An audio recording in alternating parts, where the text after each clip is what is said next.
Hello, everybody. How are you doing? Good to see you. Hello. Hi. Hello. You wave back. Hi. Hi there. My name's Claire. It's nice to see you all early on a Sunday morning. Are you ready for this next panel? Yes. Some guy in the back was like, yeah. Like, I love that. Are you ready? Can I hear you? Heck yes. Okay, please do me a favor. As soon as I say his name and welcome him to the stage, just a huge round of applause and don't stop till he sits down. Can you do that? Excellent. Okay, please welcome to the stage the wonderful, it's Johnny Yong Bosch. Keep it going. There he is. We are here. Thank you, guys. Right in the middle. Feels very exposed. Your mic's just there. Yeah, that's your mic, Johnny. Should be on. All right. Hey, guys. Yeah. Thanks for getting up this morning. So, LA Comic Con. Yeah. Did you have a good time yesterday? I did, yes. And you're from LA proper, I aren't you? am, yeah. Yes. Well, no, sorry. I live here. I've been here for 30 years, so I 30 feel like I years. am. I just got here last year. Okay. So what can you tell me about LA that I should know going forward? Avoid the traffic as much as possible. That's impossible. I know. Try. I live in the valley, so I feel like you're in it all the time then. Yeah. Yeah. I'm like living my best valley mom life up there. I'm like, when I say to people, yeah, I live in the valley, they go, oh, like some. I like the valley. I'm in the valley. Yeah. I like the valley. Any valley people here? Yes. Like, yeah. I've not perfected my valley girl accent. There's not enough yet. like. No. Okay. Oh my God, like is that what? Just add likes. Just add likes? Yeah. Got it. Tell me before we get started, you do so many conventions. We've spoken several times before. What is it that keeps you coming back to these conventions and meeting fans? You know what? There's I mean, it might sound hokey to say this, but there's like it's so cheesy. No, give us some cheddar. Give us some cheddar. Let's go. All right, but it's it's so weird. I don't even want to say it. God. I energize off of you guys, like I really do. Making like it's like the small interaction and seeing someone else happy really does make me happy. Like I'm an introvert, and so it's like I can't like go to like big whatever things, but like just a small interaction and just knowing that whatever little thing that I did had some impact, but then I get to see, you know, I don't know, just enjoyment. And then I'm like, it makes me happy to make somebody else happy. That's so cheesy. I really, yeah, it's super cheesy. I hate saying it. No, please don't. Like, I'm also an introvert, believe it or not. And I think that when you're doing this line of work, everybody expects you to be some extrovert, whatever, but it is nice making people happy, making people smile. It is. And some days are tough, you know. Some days are really tough, and it's always worse when somebody comes up and they're like, "Hey, boy, you look tired," and it's like, and then I have to be like, "Hey." Has that happened before where somebody's going, "God"? Oh, it happens all the time. Looking a bit rough, Johnny. That's just my face, all right. I got tired face. Resting tired face. Resting tired. Or just resting face. It's just face is always like this. Constant rest. But I find like when, I don't know about you, but because I'm doing this all the time and I'm like this all the time, I love having resting face. Oh, yeah, absolutely. Love it. You got to work out those muscles, though. Yeah, absolutely. Yeah. What do you do then to relax after a con? Like I do nothing. Yes. I don't talk. I just go like. The gerbils don't work. Yeah, they just collapse. Yeah.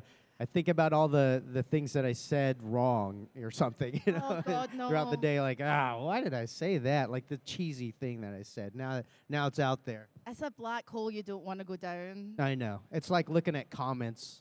Oh, don't do that on Twitter or X or whatever. No, the other night I was sitting watching Time Cop. Do you know Time Cop? I remember. Wait, you talking about Van Damme? Time Cop? Oh, yeah. Any Time Cop fans here? Do you guys remember Time Cop? One other person. I think all right. we're aging ourselves. I know, right? just aged ourselves. Just us three. But I was watching that the other night, and I was enjoying it. But again, going down the spiral of, I shouldn't have said that. Shouldn't have done that. Do you still do that now, even though you've been working for many years? Do you still get that insecurity coming in? Oh, absolutely. Yeah. Were you talking about work that I've done? Yeah. Oh, 100%. Yeah. Yeah, absolutely. How do you get out of that mode of thinking? Oh, I try to do something else and get my mind on something else. Yeah. You know, because the thing with, I mean, for me, it's like Power Rangers. You know, I wasn't. See, thank you. And I'm glad you were young when you watched it. Because if you try to watch it now and you've never seen it, it's like, what the heck?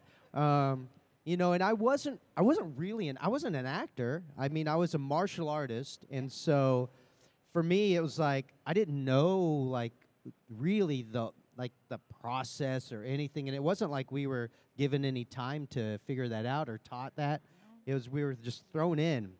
So for me, like that, like being on that for, you know, however many years, 3 years or whatever it was, you know, over 160 episodes and a couple movies, and that was like school for me. Yeah. So when I go back, like we were watching Netflix, me and my son, and then I saw like there's Power Rangers is on there, and somebody told me that at the con. I was like, let me check it out. I was like, put on one episode, and it was like me sad because I couldn't find a date for the dance or something. I'm like, I don't think I'm going. I'm like, and I like change it real quick. What does your son think? Does he say anything to you, or do you ask him any questions when you're watching your old stuff? No. I usually just kind of skip over to the martial arts stuff and be like, who's that guy right there? And he's like, I could tell it's you, Dad. Is it because you're his dad? Is he like, oh, that's uncool, or does he think it's kind of cool? I don't know. I haven't really asked him. I mean, I don't want to know, actually.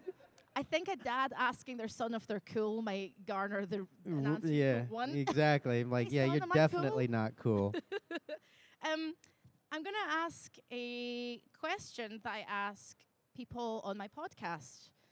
So we're doing it a little different, and then we're going to go to fan questions if you guys have got any. So I've got a podcast called Hot Pod Time Machine. And on the podcast, I ask, what is a decision from your past that changed your future? We've had lots of amazing guests and different sorts of answers. So I wanted to ask you that today. A decision from your past that changed your future. Can you think of one? I can think of 1,000. Yeah. I can think of 1,000, but there's a ton of decisions I've made in my life, good and bad decisions. That's a hard one because that does put, like, it can go to very dark places. Yeah. Because a lot of those start in dark places or become dark places. Even now, as I'm like thinking of like, what am I going to talk about? Like, I'm like flashbacking to a lot of things that, oh man, that was a bad choice, you know? Mm-hmm.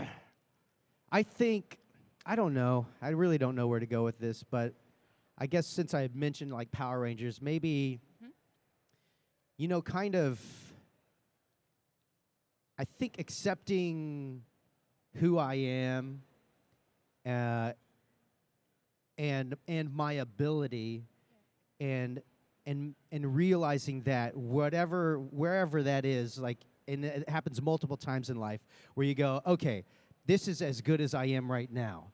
This is my starting place. And so I think that for me is an important thing. For example, like watching myself on Power Rangers, man, that is printed on film. It's out there, you know. And though when people watch it when they're young, it's cool. But then for me, I'm like, I made a whole lot of mistakes as an actor, but it's out there now, and I have to go like, I have to accept that person for who he was, and go like, hey, I accept that kid. You know, that was the starting place, you know, for me then, you know. And so now, here I am now. So I have to understand that everything starts somewhere, you know, and so I'll go with that answer because that's not super dark. Yeah, that's a safe place. Now for I me. want to know the dark stuff. No, I want There's a to lot. get inside the brain and know the dark stuff. But I mean, No. when we look back, I think the same thing. I think we could all relate to that, right? We'll have to start somewhere, and our decisions can like change things. We learn from things. But are you someone who looks back and says, I should have maybe done that a little Absolutely. bit different. I do that all the time. Yeah. I feel like that's how you know, and that's how you change. Yeah. You know, and that's how you grow, is if you can look at something and go like, I could have made a better choice on that. If you look back and you go, all right, then you're not changing, you're not growing. So, yeah, I think absolutely, for me, at least, that's how I look at it, and I go like, all right, could have done So something better. if we go back to that point when you're a kid, you're starting off with Power Rangers, you know nothing. Right. You're young. Like, what were some of the biggest, not lessons as an actor, but life lessons you learned as a person from that time that have made you who you are today, sitting in front of us? What were some of From the show specifically? Yeah, from that time period. Nothing lasts forever. Yeah. Definitely, nothing lasts forever. You know, I guess going off of that, I would, you know, because I was on the show, it was a big show, but then after that show, I went from, you know, having a job, something that felt like consistent and reliable was gone, you know, and then I spent a few years struggling and trying to rediscover myself. And in that time, that's when I started a band, and I was like trying to I taught myself how to play music because I wasn't sure what I was going to do. I was virtually homeless. I had a broken cot, 2 trash bags full of clothes, and a guitar that I was like, well, I guess I should learn how to play this thing. Yeah, so I was kind of living wherever I could live and with whoever would let me stay with them, working all kinds of weird jobs and you know, just doing whatever I could to survive. And then again, just constantly like, I got to accept who I am right now. And then just being faced with so many things in that time, and I just being humbled multiple times, you know, throughout life. And I think it's important to be humbled. It's better if you can humble yourself than to be humbled. But, you know, it is good to kind of keep yourself, you know, humble as much as possible. You mentioned how difficult it was. Choosing a creative path is not easy. It is not. It's no. not easy. If anyone's thinking about doing it or does it, please try it. I mean, like, I think everyone should try and be It's very creative, right? rewarding. It is. It's very rewarding to do something creative that comes sort of from you, at least, even if it's like, for instance, you know, I'm working on whatever anime. Somebody else started it, but I get to be a part of it. Yes. So even that much, you know, and I get to create. But even if you create something from scratch, or like my band, you know, and any of the songs I've written or sung, you know, to be able to go and perform that live and hear people sing back certain lyrics that I wrote, then there's an instant connection, you know. And many times, it happened a lot of times when I would be on stage, you know, we're performing and I'm singing, and then like in that moment, my mind goes like, holy cow, these people know my songs. Yeah. And then I'm like, oh, I just forgot the next lyric, you know? And I'm like, oh, I just lost myself. But in that, like, it strikes me so hard because of that. I'm like, I instantly connect with people. So that's also why, you know, when I get to meet people, it's like, man, I was there in the booth by myself doing this thing, and that connected with you. And so I don't know. It's like finding your people. You know, it's like you're part of my life. You are part of my life. You know, so. That's so true about creativity. And I wonder, I don't want to get dark either. I wonder what drives us to keep creating. Like, I don't know. Do we go into childhood trauma now? Like, are we ready? Childhood for this? trauma. Oh my goodness. I mean, but I love. I'll throw it out. I was kidnapped when I was younger. And that's Really? enough to let you think. Yeah, I was. Yeah. Really? Can you talk about it? I don't want to talk about it. Let's not talk about it then. Oh I'll just say I was tied to a string and tortured with my friend, and then that was, we were lucky to get out of there and be alive. So then, from the experiences you've had being an actor, are those the kind of things that you put into your roles? Absolutely, 100%. Yeah. I feel like a lot of times when I do a character, there's something I find that I can relate to, you know. And it could be simple, like how much I care for my family, you know, or whatever. It could be a moment that the character has that I understand that character right now in this moment. And now that becomes the heart of the character for me. And so then that's what I rely on every single time I make a choice in how I say a phrase or a line or whatever, you know. Has there been a role that you've had, though? Because I know that there'll always be something that you pick up that you can relate to. But any role that you've read for and you thought, wow, that is just me through and through. Like, this is very me. It's not just a part of you, it's all of you.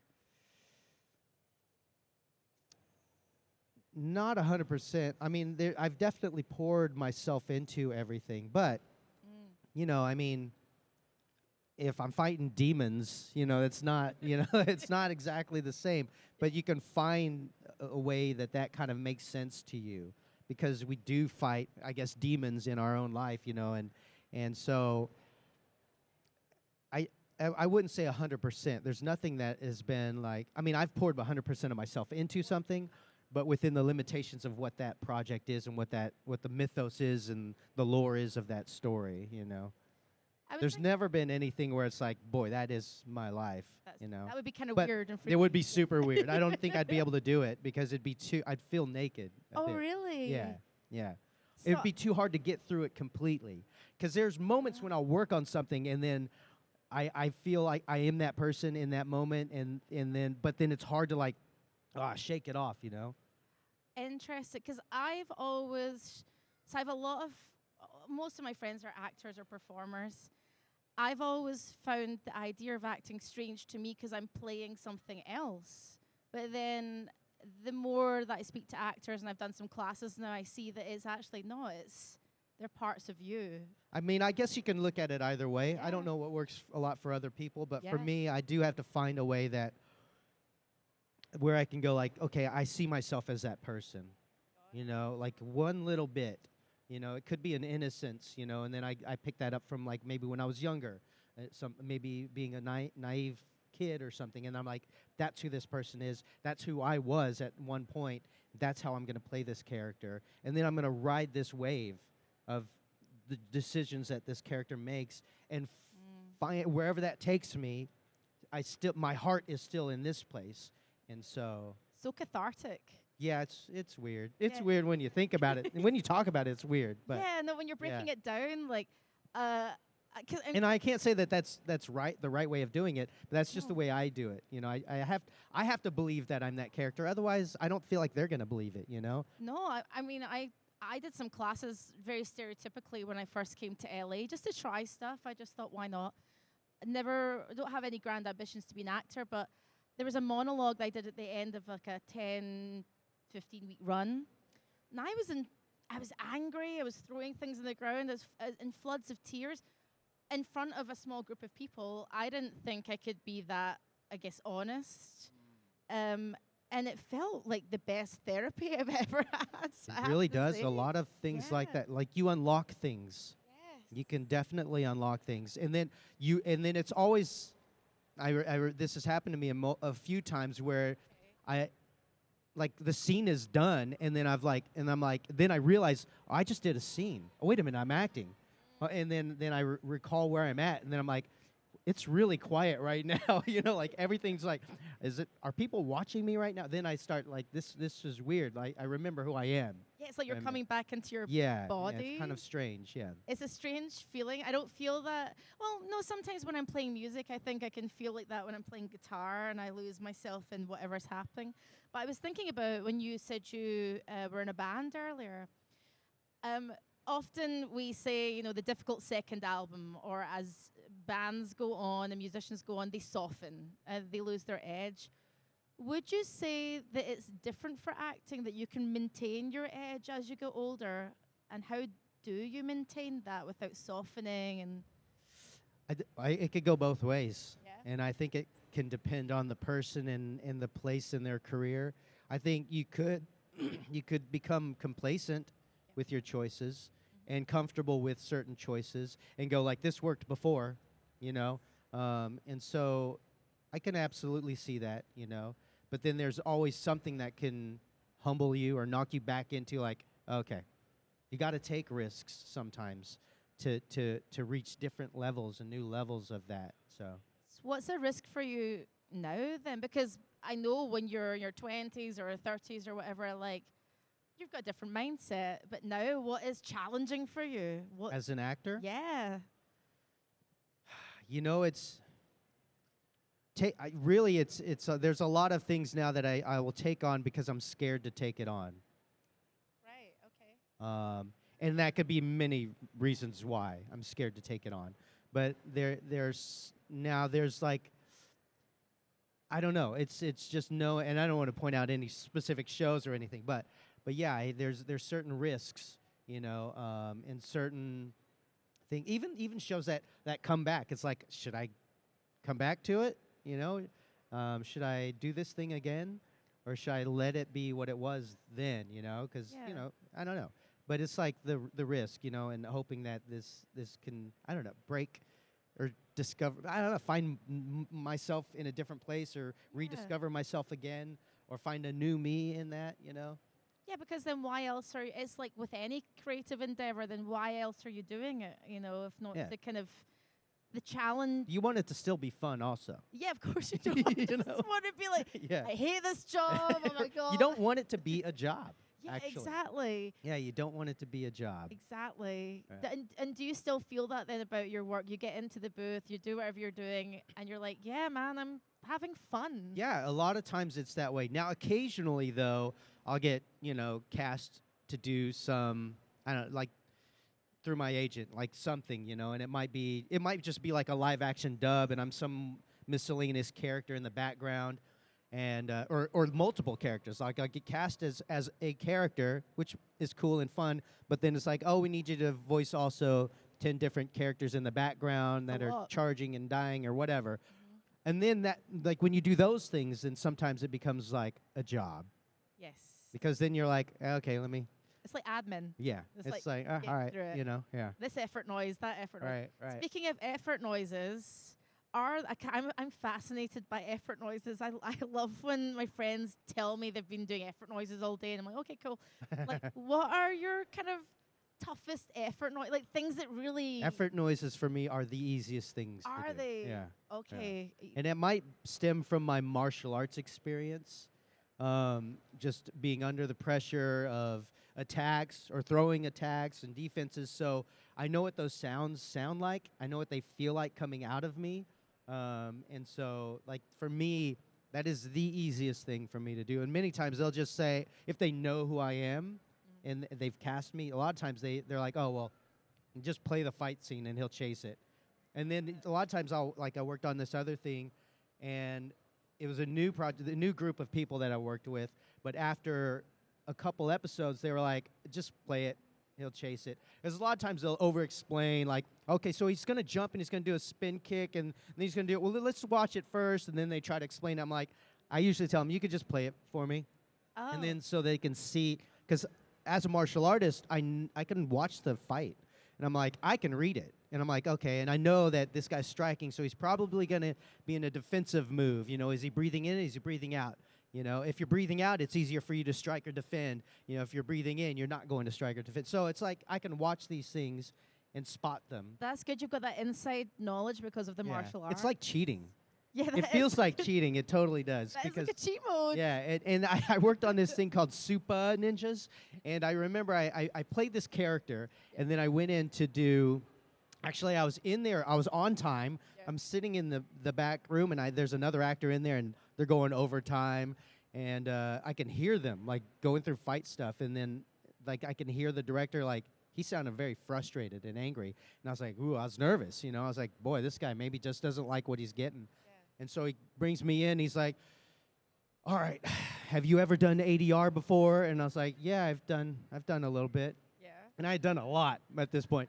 And I was like, I've done a little bit. And he's like, okay, well, listen, this is how it works. I just want to explain this. You're going to hear 3 beeps, and then you're going to start making fight noises. We'll watch it first, a couple things, maybe a couple hits, and then we'll go. And I was like, sure, okay.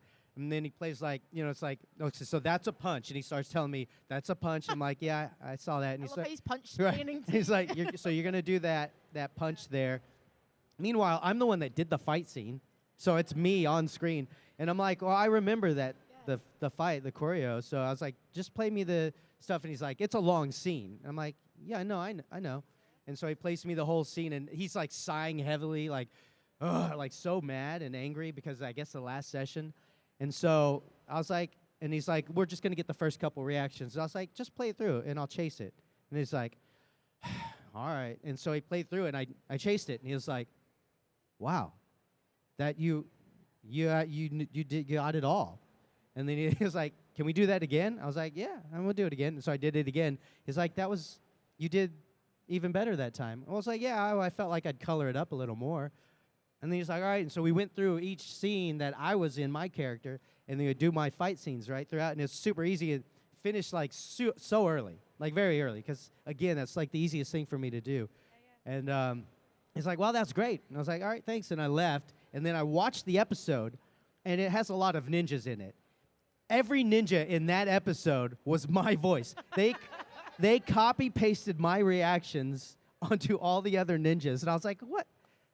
Come on. Wait, I mean, nobody would know, obviously, watching, but when you hear Actually, it... I think a lot of you guys might know. Some of you guys would probably recognize my fight noises. You can only, like, there's a certain sound, unless you, like, really alter it up. But, like... Yeah. Does it sound weird to your ear when you're hearing it back? You're like, that's me, this is me, that's me, this is me. It's not weird now. It definitely was weird the first time. And it's weird when they did it like that, I was like, oh, come on. You know? I've spent many years perfecting that, and you're going to copy-paste it for every other person? You know? I'm like, I felt cheated in that a little bit. I love how he went from punch-splaining to you, and then you just mic dropped him. We're like, I know. It's a good feeling. Yeah. But I never play it like, I know how to do this. I'm like, all right, you're the director. Always be humble. Yeah, you just kind of let it happen. Let your work speak for yourself. Yeah, because who knows? You know, maybe I'll mess up and then I'm like, yeah, okay, I don't know what I'm doing. Yeah. I never understood people that come into things and go, well, I'm just really good at that. I'm like, well, you're really asking for... Yeah, totally. And I've seen it go the other way, too. I kind of... Like really arrogant people come in and being like, wrong. And like, oh. I'm sit back and go, oh, well, sucks to be you. I'm sorry. But, you know, that's, again, being humble in the industry, I think, works. It's important. I think it's important. Yeah. 100%. I'm going to ask one more question before we head to fan questions. And Christina, there's Christina. Everyone say hi, Christina. Christina's our lovely stage manager. She's going to come round with the mic. So if you've got a question, you can put your hand up. So one last question, and I always ask voice actors this question. When you're on your own, in the house, doing tasks, do you ever make voices? Speak to yourself or sing in your characters' voices? It has to be a very strange character. It has to be like some weird voice that I haven't done, or I'm trying something out, then I would do something like that. Usually, I don't. I don't do a whole lot of character-sounding voices, unless it's like a game, because then you have to show up with like a handful of different things. So not usually. And when my kids were younger, you know, and I would read to them, I would do different voices, you know. And my daughter, she had like a teddy bear, you know, at one point. I remember like trying to like make up a voice for the teddy bear. And when she was really young, she was cool with it. And I don't even remember what the voice was, but it's like, you know, like a cute little teddy bear voice or whatever, right? And so I would do this little voice, and it was cool until around like, I don't know, 4. And she was like, no, that's not the voice. And it's like, oh, what's the voice? And then she would do her version of it. And I'm like, oh, okay. I love how she starts to voice direct you. Oh, no, she corrected me, yeah. I love that. Can we have a round of applause for this first part of the panel? Thank you, guys. Now, don't be shy. Get your wee hands up, or very long arms up. We've got this man at the back, and we've got these people here. Okay, go for it, Christina. You choose. I don't want to be in charge. If we could make a line. Actually, oh, sorry, that's my fault. Bad instructions. Blame the moderator. Everyone start making a line, and please be polite and aware of your fellow fans. Thank you. Excellent. Now, straight into the mic. What is your name and question? Loud and clear. Thank you. Hi, my name is Alex, and I was just wondering, so, you know, obviously you got your start on Power Rangers, actor. How did it go from being like an actor to a voice actor? You know, like how were you expecting to be like a big act, you know, like going into acting after Power Rangers, or were you like, oh, voice acting, that's better? Or like, what did you prefer? We kind of went all over the place there with that one. I like either of them. I just like overall just the acting and the creativity in that. But I didn't even know voiceover was like, I mean, I knew, I guess if I thought about it, but I didn't think about it. So I didn't really think that that was like maybe a career that I could get into. I certainly didn't think I had like a voice, you know, like that anybody would want to hear. A real quick story. I remember when I was younger and I was playing football with my friend, throwing the football out front. This kid across the street was like a lot younger than us, so we'd never really talked to him or anything. He was kind of a mean kid. But he came outside and he started throwing rocks at us. And I was like, whoa, what the heck? And, you know, and then he went back inside, and then his sister came outside and started yelling at us. And we were like, what's going on? And he's like, well, you threw rocks at my brother. And I was like, no, we were playing football, and he came and threw rocks at us. And I was trying to explain, you know, and I guess I was in like a hype. No. And she was like, oh, yeah, well, you sound like a girl. And then she went inside. And then so I stopped talking for many months. And I was super insecure about my voice. And that affected me, you know, for a very long time. So voiceover I did not think was something that I could get into. And so I didn't think about that at all. It was just once I got into acting and once I really started to know what acting was, or at least try to become a better actor, that's when I started discovering more of that and how I guess I can be an actor. Thank you very much. Thank you for that question. Thank you. Loud and clear, because we're finding it hard to hear from stage. So name and question, please. Hi, my name is Gil. I just learned recently that you voiced Vash the Stampede. Trigun is my second favorite anime of all time. Thanks. And I also learned you reprised your role in the subsequent In Stampede, film yeah. and the kind of prequel that just came up. Is there anything from the original series that you particularly found enjoyable, and what made you want to come back and reprise your role? There's a lot about the original. That was the first anime I worked on, so that alone was enough, you know. But I love the character, the innocence of the character, and how much he cares for people, you know. It's like after the Deadpool movie, it's weird for me to say this, but I've been saying this for a long time. I feel like Vash is like the Jesus of anime. But now after Deadpool and Wolverine, I'm like, it's kind of like, sounds like I've been copying them. But, you know, but he does. He would sacrifice himself to protect any person, you know. And so I love that about the character. I also, in the original, is just super silly and fun, way over the top, which was really exciting to do. And so going into the new one, I didn't know what it was going to be like. I knew it was going to be a little different. And so I had to go back through the original and kind of see where I was. My breathing was different then to the way I breathe now when I act. And so I was assuming I was just going to put the voice in the exact same place. But it is very different. It's darker, but it's a really neat take. And it's like having, I said this a few times, I feel like I'm being really redundant, but it's like having two good chicken dinners, you know, and they're different. They're very different from each other, but you like them both. That's what I feel like with Trigun, the original 98 versus the Stampede. They're both really good. They're very different. The heart is the same. There's still chicken in it, or a plant, if you know what Vash is. But you know, it's the heart is still the same. So the character is still the same. I just had to approach it a little more, I guess, theatrical, a little more serious, and I could only pepper in those original Vash kind of moments here and there, so that anybody from the original series or watched the original series could go like, oh, there's kind of the original Vash. So I want you to feel that, but then know that this is a different thing, and we should treat it this way, you know. Thank you for your question. Thank you very much. Favorite donut? I'm a glazed donut guy. I know. We've got quite a few. Thank you. I like that extra one at the end. Thank you. Hello, my dear. What's your name and question? Loud and clear. My name is Dissidia, and wondering, I know you can't say much about the coming Infinity Castle arc, but what are you looking forward to the most in that arc? Well, I can't say much. Yeah. If I say anything, I feel like I'd be spoiling it. Okay, I would say this. I'm looking forward to Giyu being in it more.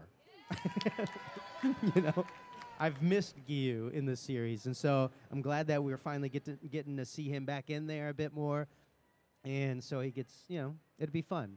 He's my favorite character. Ah, thank you. Thank you so you. much. Thank you for your question. Hello, my friend. What's your name and question? Hi, my name is Chris. First of all, thank you very much for coming. So Thank my you, yeah. question is, you've been in the voice acting industry for a long time. How has it changed from when you first started versus now? Wow, that's a great question. Dang, I don't. Where do I start? It is different. A lot of the same people from my perspective, I guess, though, that I've been working with for a long time. You know, we used to record on to the DAT or whatever that tape was. That was different, but now everything is digital. And not at all the places, but it is digital. Everything's digital now, and time is a lot faster. So we had a little more time to work on things before. At least it felt that way. Like I had more hours to work on a thing, and now it's like I work on something. It's already coming out. Like it's already out next week, and I'm starting now. And so that's interesting. It's like it's like you can't be sick. You know, you have to be like, there's no time for being sick. I was working on a show during, you know, what was it? I think it was like 2020 or somewhere in there. It was during the COVID stuff, and I had COVID, and I remember, so it's the bad COVID, right? When it was like really bad, and I was not feeling it. I was like, hey, is there any way we could reschedule? And they're like, well, we have to replace you if we have to reschedule. And I was like, oh man, that's weird. And so I was like, well, I guess I'll do it. And I remember laying down in the booth, waiting for the beeps, and then I'd get up, and I was in my own studio, so I would get up, and then I would say the lines, and then I'd look at the next line, try to memorize it, and lay down. And I'd wait for the beeps. I'd listen to the director, and then talk about the next thing or whatever, and then I'd get up and I'd play. So everything is like faster and like and more like you have to be ready. You have to be really prepared to do the work. Now, I feel like, at least, you know, and there's no like, hey, we'll come back to it if something doesn't feel right. Not, sometimes there is, but most cases feels like you got to get it right the first time. I feel, at least that's the way it feels to me. But I do think a lot of things have changed. I think AI is going to be changing things quite a bit more. We're still kind of waiting to see where that's going to take us. Yeah. Thank you very much for your question. Appreciate it. Thank you. Hello, my friend. Name and question. Hello, my name is Jimmy, and I was just wondering, like, as a voice actor, you do a lot of intense scenes, you know, and how do you get so much, like, emotion, like, genuine emotion in, when you do, like, your fight scenes and all that? It depends on what's going on. I like I was saying before, I try to find something that I can go like, I know this feeling, I know what this is like, I've been through something similar to what this emotion, at least what I think this emotion would be, and so I try to put that back in there, you know. And I don't do like a thing where I think about like a traumatic thing, but I know the feeling, you know. And sometimes when the scene is really, it's done well, then you can just find that emotion. It just naturally happens, like the dialogue is just right, you know, or if there's music happening in the scene, you know, and you get to actually hear it, that sometimes sets you in that place. So it depends on the setting and how things are, like how it's written or whatever. But a lot of times I can just kind of, you can just find it, you know. Hopefully the writing's not always great. And usually it's like, hey, can we change this a little bit here and there? So. Thank you very much for your question. Thank Thank you. Hello, next person. Hello, friend. What's your name and question? My name is Jaro. Johnny, I just want to say thank you for making my childhood really awesome, from being a Power Ranger and then being a voice actor. Thanks for watching. Yeah, for sure. My question is, what's a very heartful moment, impactful, from being a Power Ranger and being a voice actor, any of your characters? Oh gosh, as a I know Power it's a Ranger, yeah. what's an impactful, like a heartful? Oh gosh, Yeah. I don't even know. That time where you couldn't go to the prom? Well, the thing is I didn't go to my actual prom, so yeah, I knew that feeling, but I didn't. But I realized how pathetic I was when I was playing that character and doing that, and I was like, oh gosh, I'm super pathetic. I don't know, heartfelt moment in. That's an interesting word. I'm not sure. I'll say this though, I do remember it was kind of my dream since I was younger because I studied martial arts. I always wanted to do action on film, you know, watching Jackie Chan and Bruce Lee and them, and that's what I wanted to do. I grew up in Texas, and it was not something that was carved out. Like, it's not an easy thing to do. And I remember even when there was an audition for Power Rangers that my instructor found, I was telling my friends, trying to get them to come with me because I was shy, nervous, and scared. And most of them were like, dude, don't even try. I remember one specifically was like, dude, do you need to think about a real career? You know, I know that you sit there training in your garage, but this is not going to happen for guys like us. And I remember that.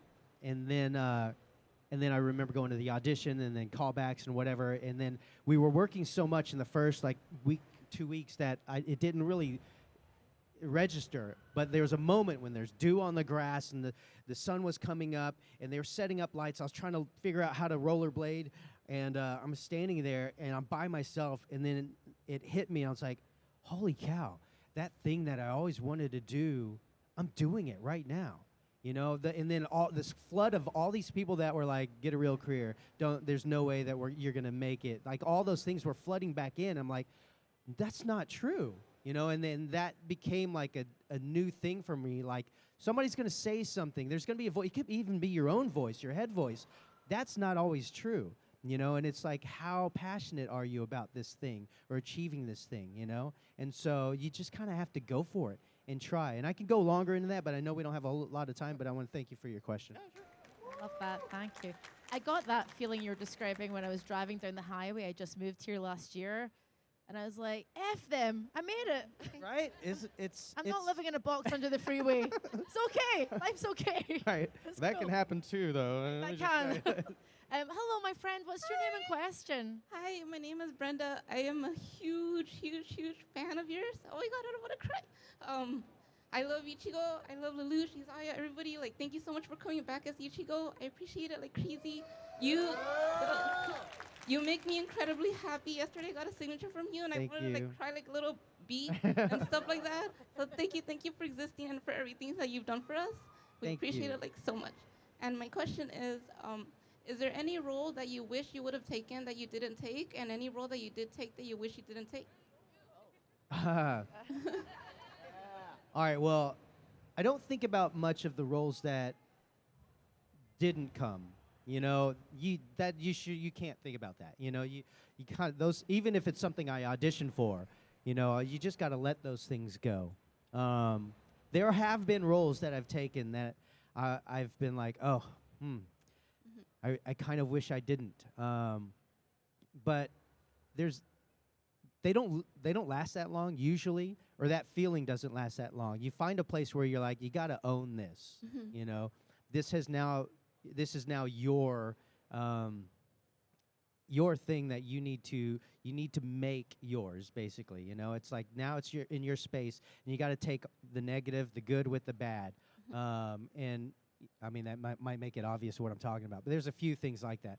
But yeah, it's in general, you just got to go, like, you got to accept where you're at. I guess it goes back to what I was saying before. You accept where you're at, and then that's my starting place. Let me see where I can take this. You know, and there's going to be all these voices in your head, and it could be your own. A lot of times it's other ones, but then those start to become those voices in your head. And sometimes you just go, all right, I hear that, but I'm going to do this, and then I'm going to see if that can either alter those voices, you know, or silence them or whatever. I don't want to act like I got a ton of voices in my head, guys, but you know what I'm talking about. You know, you make choices, and then you go and you live with those choices, and then you continue. And things get hard in life, you know, and you just go, just got to move forward. You got to go another step. Just let me take another step. You know, you might get knocked back a couple, but keep taking an extra step, and you're going to be fine, you know, in everything that you go through. Okay, thank you so much. Thank you very much. Thank you so much for everything. Thank you. Thank We you only for have watching. time for 2 more questions. So one, and then this person behind, and then everybody. I will be back at my table if you Yes. want to just come say hi and Christy, chat. if We you can could do cut that. the line after these 2 people, that'd be great. And yes, Johnny will be at his table. So if you didn't have a chance to speak to him, you're happy to take questions, right? Absolutely, yeah. You look amazing. You Oh, look thank so you. great. What's your name and question? Good morning. My name is the Buddha, otherwise known as Jeff. Morning, Johnny. How you doing? Good, I'm good. Good to hear. We'll make it quick. So, as the previous fan, Urahara was also a big fan of Bleach. I'm a huge fan of Bleach.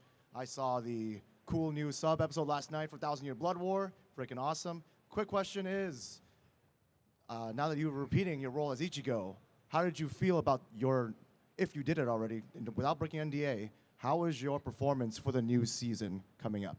How'd you feel about it? Well, I can only, we're into it. Okay. So we're a couple weeks behind. You know, they usually do the sub first. The sub is out first, and then we're going to follow. So, I mean, I'm sure you. Well, I hope you're going to enjoy it. I enjoy it. I'm going to say I will enjoy it. We're all here for the ride. I got you, man. Yeah. Alrighty, perfect. Thank you so much. Thank you, Thank you. Buna Jeff. We love you. Thank you.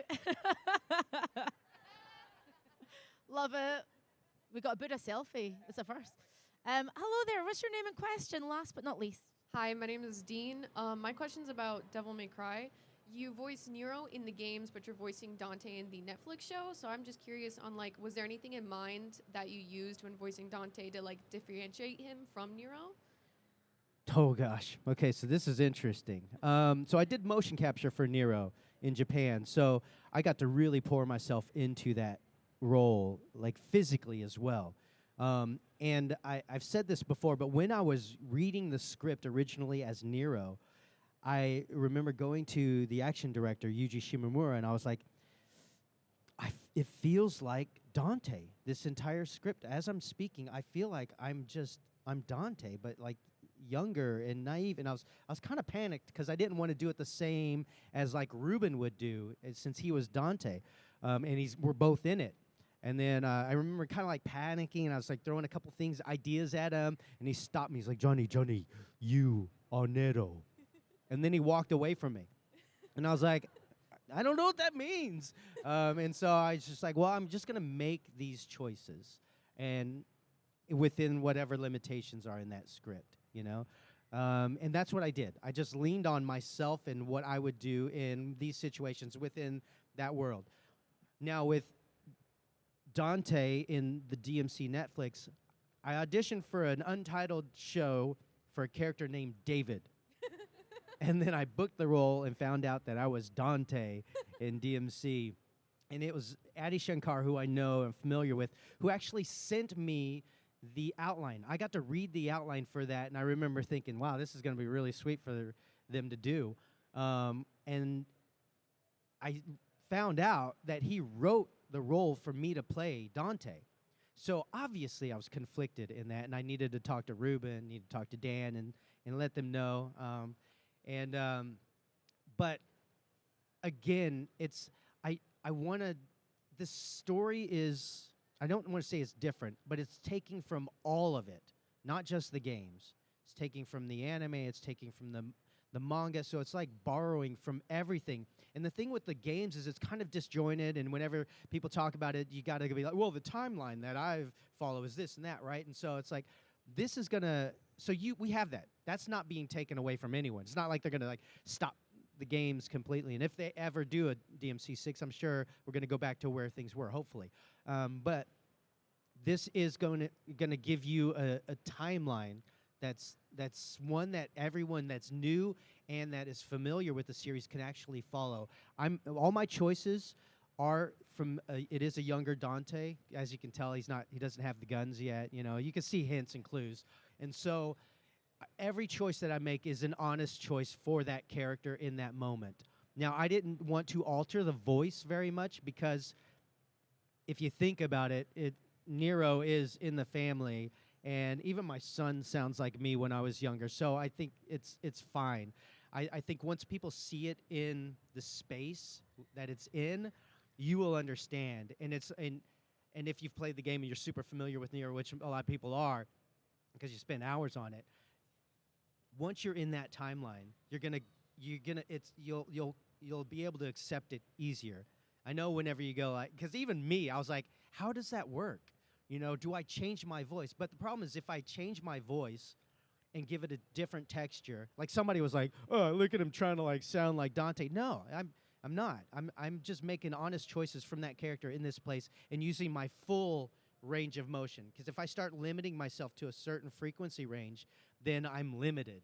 And so I want to be able to take it all over the place. And so I left it open, and I've just made honest choices. And I'm hoping that people can feel that honesty through that, within that timeline and within that world. And I think you will once you see it, because Addie and them have done such a great job. The story is amazing. I'm excited. Of course, I'm nervous about it, and I was nervous about everything. But I really think anyone that's familiar with DMC, the first thing is going to be like, wait a second.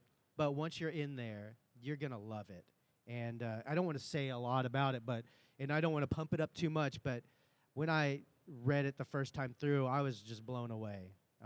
It's exciting. And yeah, a lot of people are like, what about this character and that, and you're going to do this and that.